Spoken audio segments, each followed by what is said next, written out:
Thank you for allowing us to lift up our voices. And in Minnesota, the work that you did, it didn't just benefit UAW workers, it benefited all workers. So I couldn't be prouder to be on this ticket and couldn't be prouder to stand with UAW.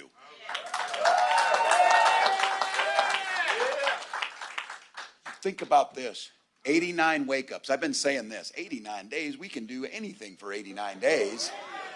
Telling people sleep when you're dead. We got work to do. Right now, 89 days to make Kamala Harris the next president of the United States.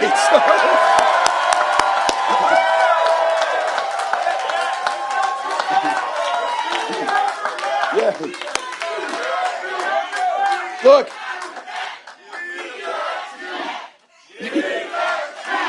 Yeah.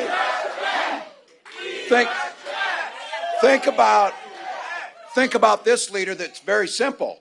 She stands on the side of the American people and the American worker. She's the one who took on the predators, the fraudsters, the transnational gangs, and she's the one that stands up against the billionaires in the corporate greed that bring to it. This is who it is. And she has a long record of delivering for union members, and organized labor.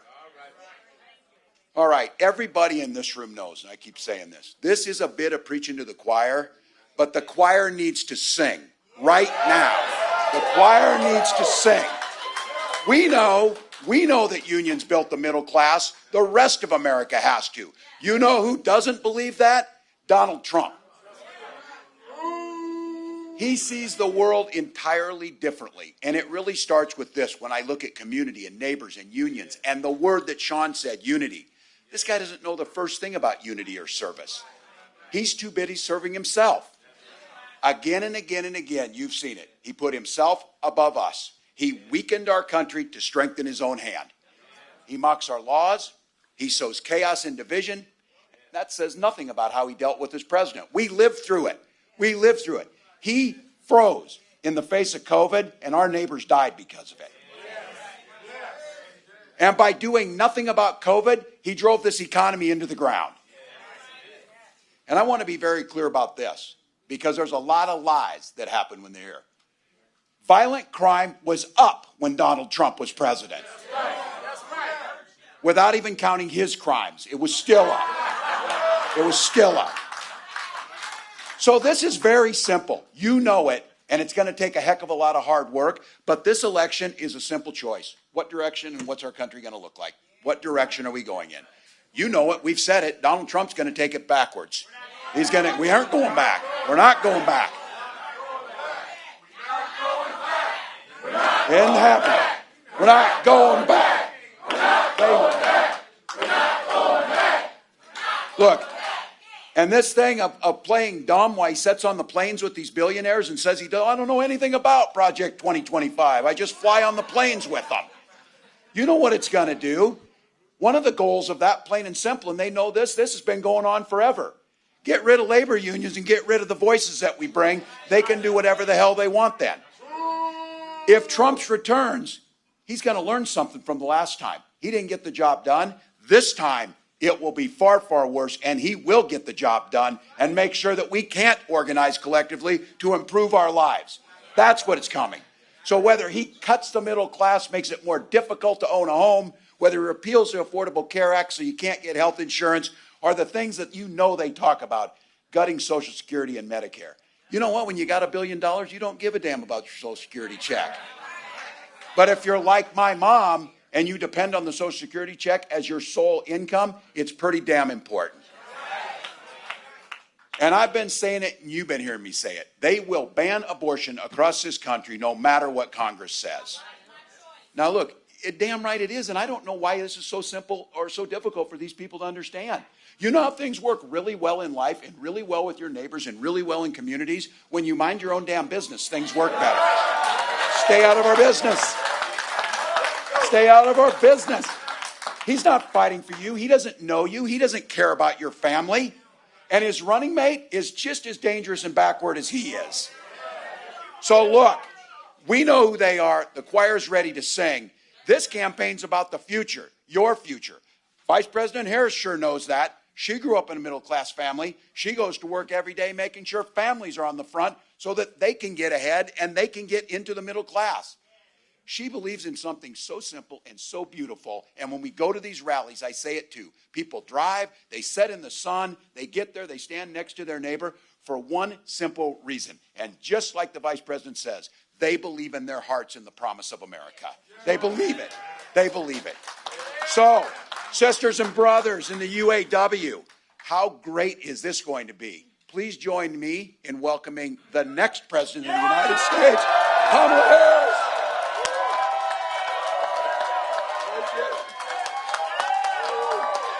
Good afternoon, UAW. Good afternoon. Good afternoon. Oh, it's good to be in the House of Labor. It is good to be in the House of Labor. Thank you. Please have a seat. Please have a seat. Okay, so let me just say, first of all, can we hear it again for Tim Walz? Isn't he spectacular? You know, I have to tell people have been asking, well, what do you and Tim Walz have in common? I said, well, you know, a whole lot. You know, we grew up the same way. We grew up in a community of people, you know, I mean, he grew up in Nebraska. Me, Oakland, California. Seemingly worlds apart. But the same people raised us. Good people. Hardworking people. People who had pride in their hard work.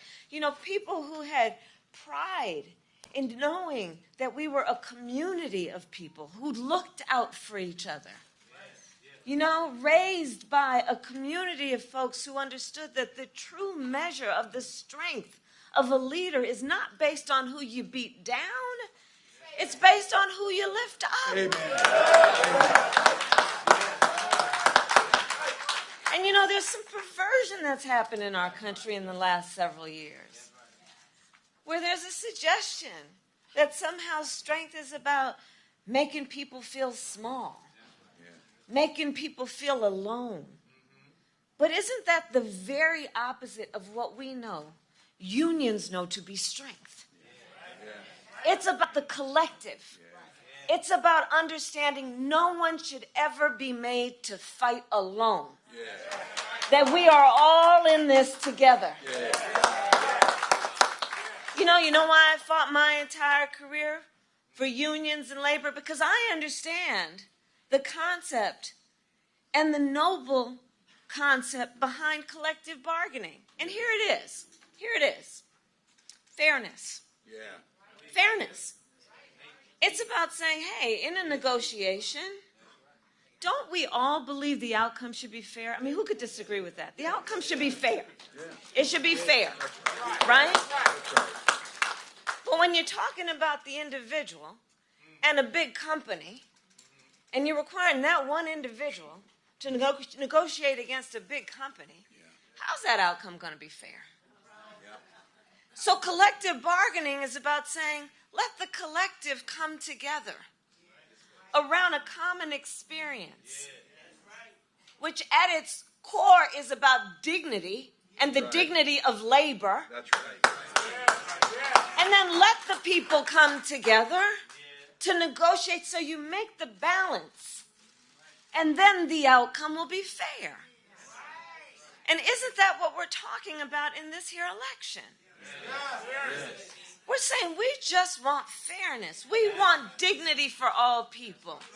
We want to recognize the right all people have to freedom and liberty to make choices, especially those that are about heart and home, and not have their government telling them what to do. Our campaign is about saying we trust the people. We see the people. We know the people. You know, one of the things I love about our country? We are a nation of people who believe in those ideals that were foundational to what made us so special as a nation. We believe in those ideals. And the sisters and brothers of labor have always fought for those ideals. Always fought for those ideals. And we know we are a work in progress. We haven't yet quite reached all of those ideals, but we will die trying because we love our country and we believe in who we are.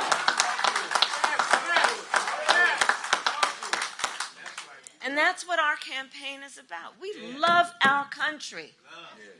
We believe in our country. We believe in each other.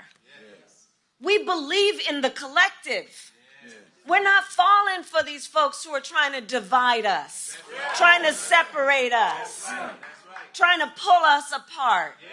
That's not where the strength lies. And there is that. And so I say to all the members of UAW, and Sean Fain as the first who I talked to about this, I am so deeply honored as a lifelong supporter of union labor for Tim and I to have the endorsement of UAW.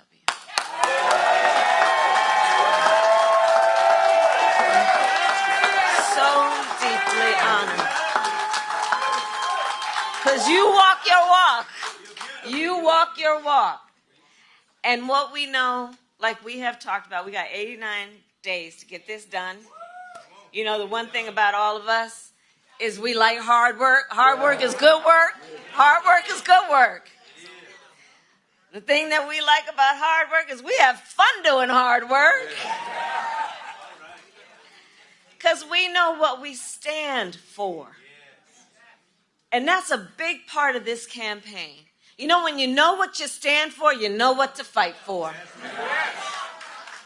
We know what we stand for, and we stand for the people. And we stand for the dignity of work. And we stand for freedom. We stand for justice. We stand for equality. And so we will fight for all of it. And the bottom line about UAW is that I also know, and I'll say to all the friends watching, look, even if you're not a member of a union, you better thank unions for that 5-day work week.